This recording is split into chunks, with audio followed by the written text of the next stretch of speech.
Ukraine's outcome will shape humanity's future. Xiefeng, November 27, 2024.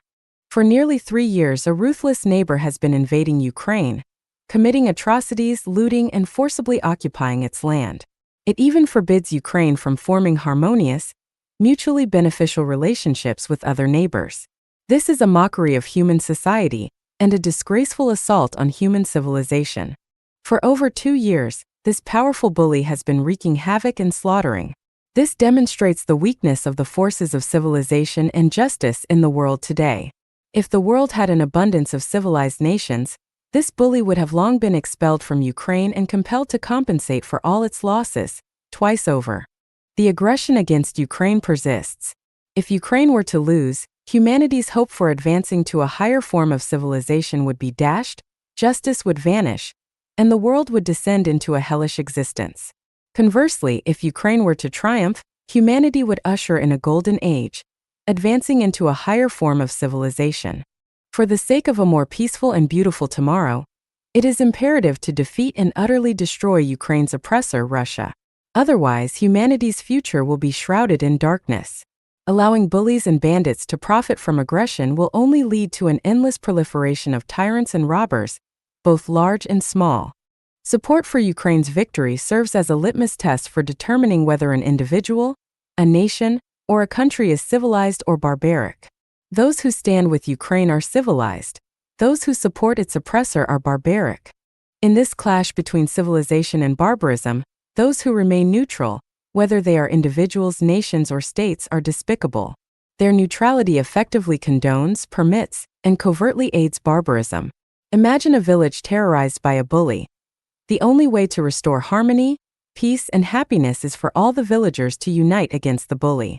If each villager looks out only for their own interests and refuses to help others, every villager will eventually fall victim to the bully's tyranny. If fear of the bully's strength leads to surrender, life will be lived in groans and sighs under the shadow of the bully's fist.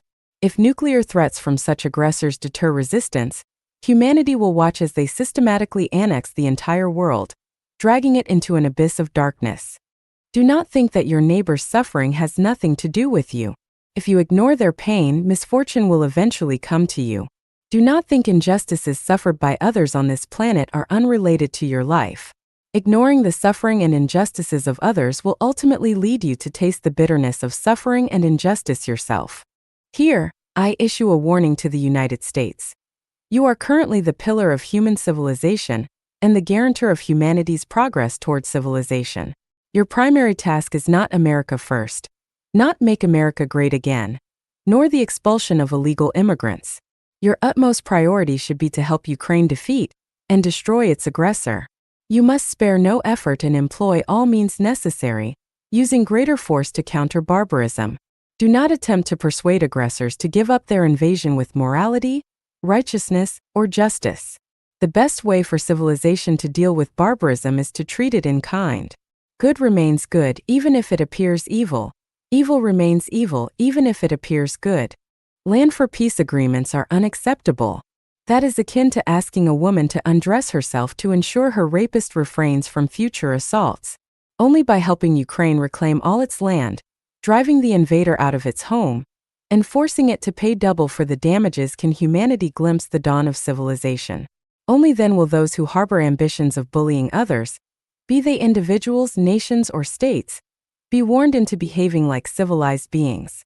In summary, if humanity wishes to continue thriving on Earth and achieve a higher form of civilization, the priority is not advancing technology, competing for resources, or flaunting wealth. Instead, it is to crush the arrogance of bullies and aggressors like Ukraine's oppressor.